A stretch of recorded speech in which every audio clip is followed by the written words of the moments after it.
네, 오늘 우리가 할 내용은 공기 속의 숨은 수증기인데요. 요거는 이제 교과서 64페이지, 학습지는 4페이지에 있습니다. 잘 펴주세요. 일단 첫 번째로 할 내용은 우리가 수증기량 해가지고 오늘 막 응결되고 뭐 포화가 되고 막 이런 거 하거든? 근데 이제 그 포화되고 응결되고 이런 게 뭐랑 좀 비슷하냐면 2학년 때 배웠던 물질의 특성의 용해도랑 좀 비슷해요. 그래서 그거를 생각하면서 들으면 굉장히 쉽게 다가올 것 같은 그런 생각이 듭니다. 한번 넘어가 볼게요. 일단 개념 첫 번째 포화 수증기량에 대해서 할 건데요. 네, 학습지 4페이지 다 폈죠? 거기 페이지 오늘 할 거예요. 그래서 이 포화 수증기량에 대해서 하기 위해서 우리가 포화라는 걸 다시 한번 짚고 넘어가야 되는데 이 포화가 작년에 용해도 할 때도 포화 용액, 뭐 과포화 용액, 불포화 용액 이렇게 해서 나왔었단 말이야. 그래서 이 포화 상태 일단 개념을 먼저 잡고 가도록 하겠습니다. 포화 상태는요, 어떤 기온에서 일정한 양의 공기가 최대로 수증기를 포함하였을 때를 포화 상태라고 해요.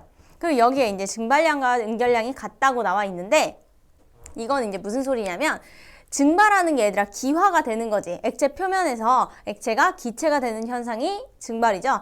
그리고 이 응결은 뭐냐면 액화라고 생각을 하시면 돼요. 기체가 공기 중에 있는 수증기가 응결해가지고 물이 되는 거, 요게 바로 응결입니다. 응결해가지고라고 했네. 액화해서 물이 되는 거, 요게 이제 그 응결이라고 생각하시면 됩니다. 그래서 저게 양이 같다 보니까 저 포화 상태인 그 공기가 있는 공간에 물그릇을 갖다 놓으면 물그릇의 그 양이, 물의 양이 전혀 미동이 없는 것처럼 보여요. 왜? 증발하는 거랑 들어오는 거, 응결하는 게 양이 같다 보니까 항상 똑같아 보이는 거지, 양이. 그렇게 생각하시면 되고요. 그러면 이제 요 그림 한번 볼 건데 요거 우리 용해도 할 때 배웠던 그림이죠. 그 용해도고 가로축은 온도죠. 이때 이 선을 기준으로 이 선의 위는 과포화 용액, 그다음 이 선의 아래는 불포화 용액, 그다음 이 선은 포화 용액이라고 배웠었잖아. 오늘 이런 비슷한 거의 똑같은 이 그래프의 형태를 우리가 오늘도 배울 거예요. 그래서 요거를 상기하면서 들으시면 된다고 한번 가져와 봤습니다. 알겠죠? 요건 지금 잘 적고 있지? 그래서 이 형태를 오늘 우리가 배울 내용에 한번 적용을 시켜 볼 건데 봅시다. 과포화 상태. 여기는 이제 과포화 용액이었잖아. 이제 과포화 상태가 뭔지 한번. 과포화 상태는요. 증발량보다 응결량이 많은 거야. 그게 뭔 소리지? 그럼 봐봐. 과포화 상태인 공간에 물그릇을 갖다 놓았을 때 증발하는 양보다 응결되는 양이 많은 거야. 그럼 물의 양이 어떻게 될까? 물의 양이 늘어나겠죠. 물의 양이 늘어난다. 그 다음에 이제 과포화 상태 말고 이제 이번에는 불포화 상태를 한번 볼 거예요. 불포화 상태일 때는 증발량이 응결량보다 많아요. 증발량이 응결량보다 많다. 그러면 이번엔 어떻게 되겠어? 우리가 흔히 겪는 거지. 물그릇을 놨을 때 증발이 더 많이 되는 거잖아. 그러니까 물이 줄어든다. 네, 잘 적어주시고 그러면 넘어가 보도록 하겠습니다. 넘어갈게요. 네, 넘어가서 이번에 2번 그 포화 수증기량에 대해서 한번 해볼 건데 얘들아 포화 수증기량은 무슨 뜻이냐면 포화 상태의 공기 1kg 이게 중요해. 포화 상태의 공기 1kg에서 들어있는 수증기의 양을 그램으로 나타낸 거를 우리가 포화 수증기량이라고 해요. 오케이? 포화 상태의 공기 1kg 속 수증기 양을 그램으로 나타낸 거, 요게 이제 포화 수증기량이에요. 그리고 여기에서 이 포화 상태는 다시 한번 얘기하지만 수증기를 최대로 포함하고 있는 상태를 포화 상태라고 합니다. 그 다음에 이제 거기 1번에다가 뭘 적어야 되냐면 1번은 요거를 적어주시면 돼요. 온도가 올라가면 포화 수증기량도 증가한다. 일단 여기는 이제 약간 이해가 필요한데 일단 온도가 올라가면 포화 수증기량이 증가한다라고 얘기하면 대부분의 아이들이 아 그렇죠 라고 얘기를 해. 아 그렇지 라고 얘기를 하는데 이제 요거를 정확하게 알고 있어야 될 거 아니야. 왜 온도가 올라가면 포화 수증기량이 증가할까? 그쵸? 근데 일단 느낌만 알려주자면 일단 어떤 느낌으로 요걸 이해하면 되냐면요. 일단 높은 온도의 물에서 설탕이 더 잘 녹죠. 그치? 요거랑 약간 연계지어서 완전히 동일한 개념은 아니야 절대. 그치만 어쨌든 연계지어서 온도가 올라가면 포화 수증기량도 증가하는구나를 생각을 하면 되긴 해요. 근데 이거를 진짜 완벽하게 속까지 들어가서 이해를 하려면요. 조금 수준이 있는 개념이 필요한데 그 개념이 이제 교육과정에 포함이 되어 있지 않아서 교과서에서도 이거를 그냥 온도가 올라가면 포화 수증기량이 증가하기 때문에 뭐 이런 식으로 어쩌고저쩌고 이렇게 표현을 한단 말이야. 그래서 선생님이 그거는 이대로는 안 되겠다. 누군가 굉장히 궁금해할 것이다 라는 선생님의 생각에 요거를 간단히 설명을 해줄 건데 이해하면 되니까 어디다 적거나 이러진 않아도 되고요. 그냥 듣고 그렇구나 하면 돼요. 알겠죠? 그러면 설명하고 너네 이거 적는 동안 내가 설명할 테니까 들으면서 적으세요. 일단 얘들아 포화 수증기량은요. 뭐랑 같다고 생각할 수 있냐면 얘들아 봐봐. 포화 수증기의 양이라고 볼 수 있잖아. 포화 수증기의 양. 수증기의 양. 그치? 양이지. 그럼 양이 많을수록 얘네가 위에서 누르는 힘이 어떨까? 세지겠지. 그럼 양이 증가하면 압력도 증가한다 볼 수 있겠지. 그래서 이 포화 수증기량을 또 뭐라고 부를 수 있냐면 포화 수증기 압이라고도 할 수 있어요. 오케이? 포화 수증기량은 포화 수증기 압이라고도 볼 수 있어요. 됐죠? 그래서 이제 여기에서 이제부터 중요해요. 우리가 뜨거운 온도와 그러니까 온도가 높은 것과 온도가 낮은 걸 비교를 해야 될 거 아니야. 그치? 지금 온도가 올라가면이니까 온도를 기준으로 한번 비교를 해보겠습니다. 여기 뜨거운 물이 있고요. 여기 차가운 물이 있어요. 일단 여기에서 기준을 살펴보면 뜨거운 물은 주변 공기도 어떨까? 뜨겁겠죠? 그리고 차가운 물은 주변 공기도 차가워요. 그렇게 생각하고 보시면 됩니다. 둘 다 물을 채워볼게요. 네, 물이 가득 찼고요. 입자까지 생겼어. 4개씩. 이 4개라는 건 정해진 건 아니고 내가 그냥 한번 넣어서 설명하기 위해서 표현한 겁니다. 네, 입자가 이제 4개씩 있어요. 근데 이제 뜨거운 물은 입자 운동이 어때? 입자의 운동이 굉장히 활발하죠. 입자의 운동이 굉장히 활발해요. 그러면은 얘는 증발이 어떨까? 증발이 더 잘 일어나겠죠? 그래서 증발이 더 잘 일어나기 때문에 슉 줄고 입자 3개나 나갔어요. 4개 중에 3개나 나갔어, 밖으로. 증발이 활발하기 때문에. 오케이? 그럼 이 입자 3개가 나갔잖아. 그럼 얘네도 입자기 때문에 영향을 받아서 누르겠지. 그래서 압력이 생깁니다. 요렇게. 그러면 여기는 4개 중에 3개니까 압력이 크다고 한번 표현을 해볼게요. 그 다음 반면에 차가운 물을 한번 볼게요. 차가운 물 같은 경우는요. 운동이 더뎌. 얘네는 뜨거운 물은 막 이렇게 움직이는데 얘네는 이렇게 움직인다고 생각합시다. 그래서 얘네는 증발이 더디겠죠. 그리고 고작 하나가 나갔네요. 밖으로. 아주 물도 조금 줄었고요. 그럼 얘도 어쨌든 입자기 때문에 누르겠죠. 네, 눌러요. 네, 압력이 어떨까? 작을 거예요. 그쵸? 그럼 이거를 이제 어떻게 정리를 해주면 되냐면요. 이걸 어떻게 정리를 해주면 되냐면 압력이 크고 작은 게 있잖아. 근데 지금 이 압력이 뭐라 그랬어? 이 수증기압은 바로 포화 수증기압이랑 같다고 볼 수 있다고 했죠. 그래서 뭐라고 정리할 수 있냐면 포화 수증기압이 크기 때문에 뜨거운 물 쪽, 여기 온도가 높은 쪽이 포화 수증기량도 더 많을 것이다. 그래서 온도가 올라갈수록 포화 수증기량이 증가한다라고 볼 수 있어요.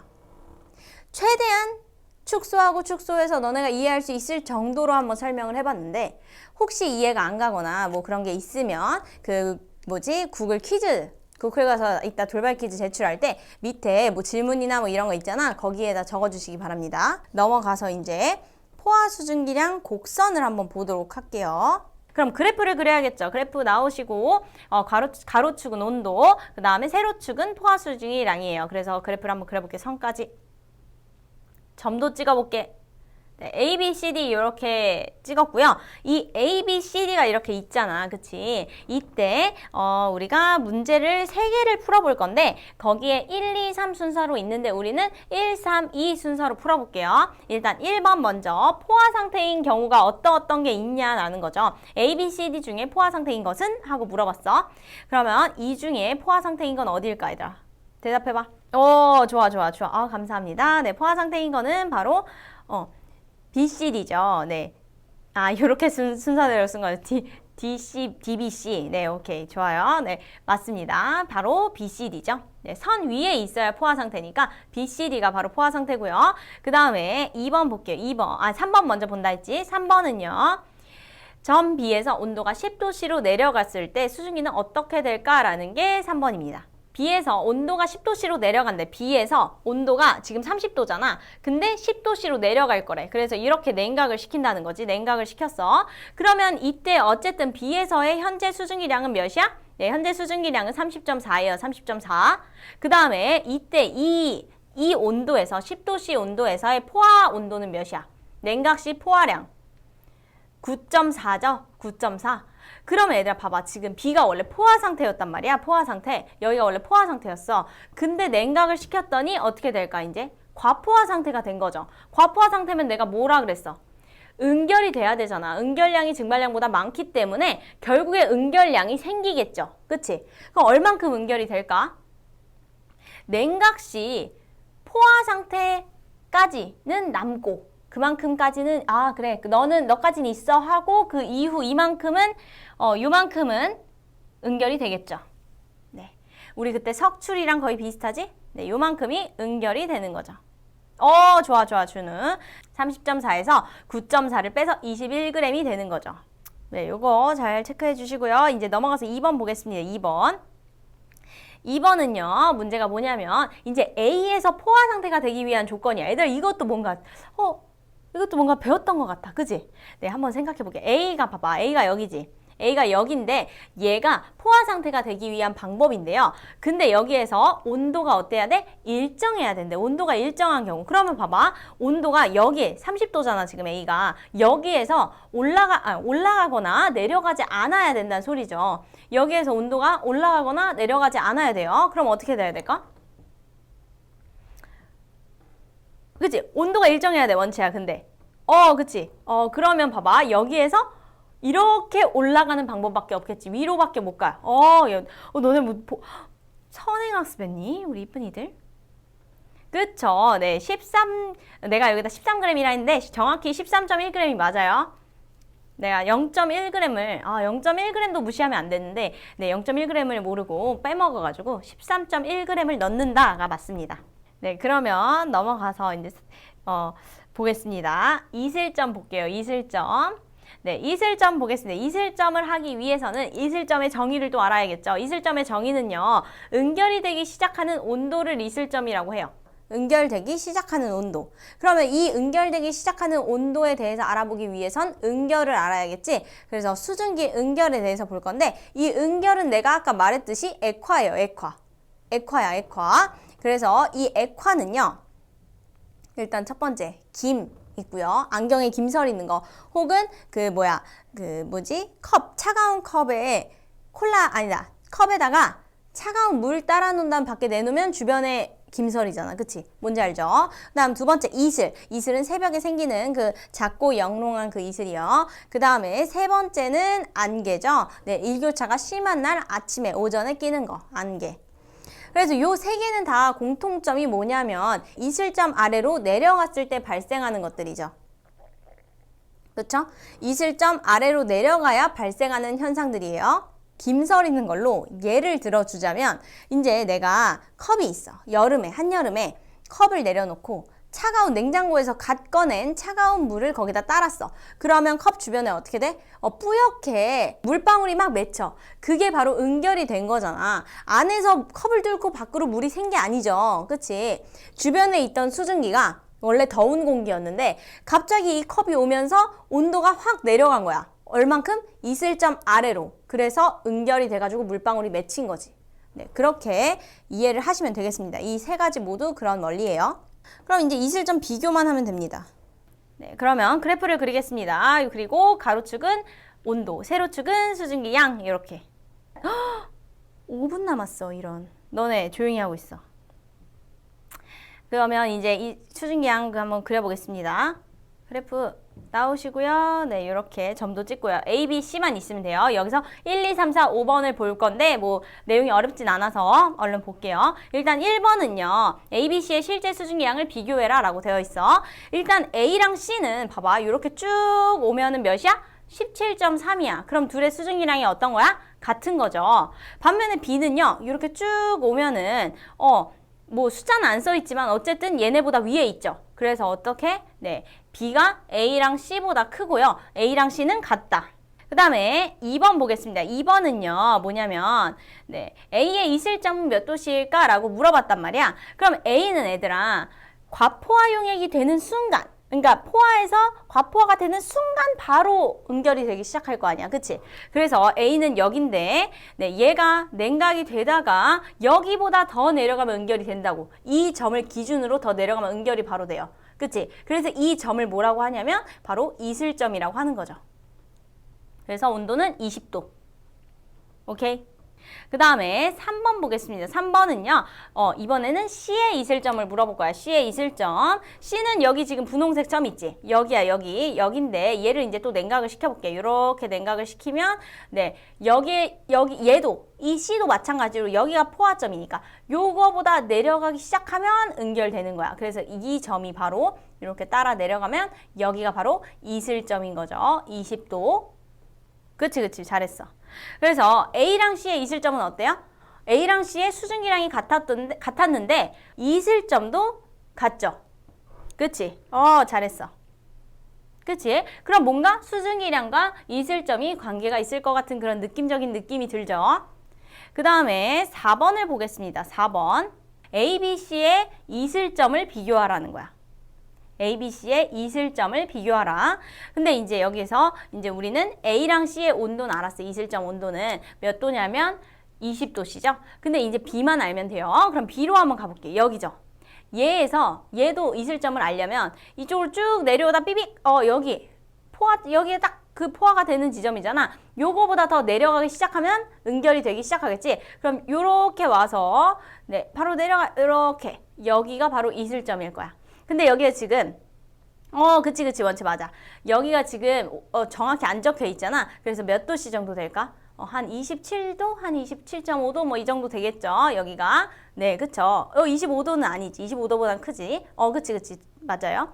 그래서 이걸 비교해 보면 A, B, C의 이슬점을 비교하면 A랑 C는 같고요. 그 다음에 B가 더 크죠. 됐죠? 이제 넘어가서 5번 한번 보겠습니다. 5번은요. 문제가 뭐냐면 요거죠. 이슬점과 수증기량의 관계를 적으시오. 요거죠. 그래서 이 관계가 어떤가 얘들아 거기 세 줄이 있어. 딱 세 줄을 채워줄게. 돌발 퀴즈 있어요. 기다리세요. 일단 첫 번째 얘들아 실제 수증기량이 많을수록 어떨까? 이슬점도 높아요. 왜냐하면 봐봐. 여기 비교를 어떤 거랑 해야 돼? 실제 수증기량 B가 AC보다 많지. 그랬더니 얘가 더 지금 이슬점이 높잖아. 20도보다. 그쵸? 그 다음에 두 번째. 만약 현재 수증기량이 같다면 A랑 C 말하는 거지. 현재 수증기량이 같다면 이슬점도 같아요. 이렇게. 그 다음에 이슬점은 현재 기온과는 무관하다. 이건 어떻게 할 수 있냐면 A랑 B가 지금 온도가 같아. 근데 둘의 이슬점이 어때? 다르죠? 그쵸? 현재 기온과 이슬점은 관계가 없어요. 수증기량과 관계가 있는 거지. 그래서 이렇게 세 개 적어주시면 됩니다. 다음 시간에는 우리가 뭐 하냐면 이 상대 습도에 대해서 해보도록 하겠습니다. 일단 비가 올 때 이제 시리한테 오늘의 습도가 몇이니? 라고 물어보면 뭐라고 해? 막 88도, 막 90도 막 이러잖아. 그럼 지금 물속이야? 모래 막 이러잖아. 어떻게 그렇게 나오게 되는 건지 다음 시간에 한번 해보도록 하겠습니다. 네, 그러면 오늘도 고생하셨고요. 네, 다음 시간에 만나요. 안녕. 돌발 퀴즈 꼭 하세요.